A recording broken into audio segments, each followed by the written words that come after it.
প্রিয় ভারতবাসী, করোনার চেয়ে ভয়ঙ্কর জিনিস ওই ভারতে অবস্থান করছে।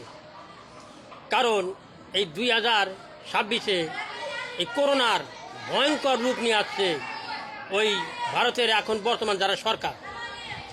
কারণ সব সময় দেখি তারা মুসলমানদের হিট করে কথা বলে আর বলে যে নমাজ এই ভারতে চলবে না, পাকিস্তানে যাও, বাংলাদেশে যাও।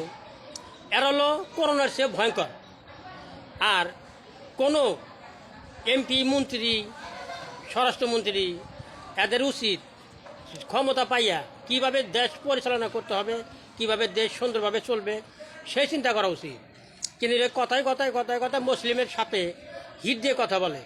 তাই হিন্দু আর মুসলিম মিলা এই করোনাটাকে মুক্ত করতে হবে, আপনাদেরকে সতর্ক করা হচ্ছে।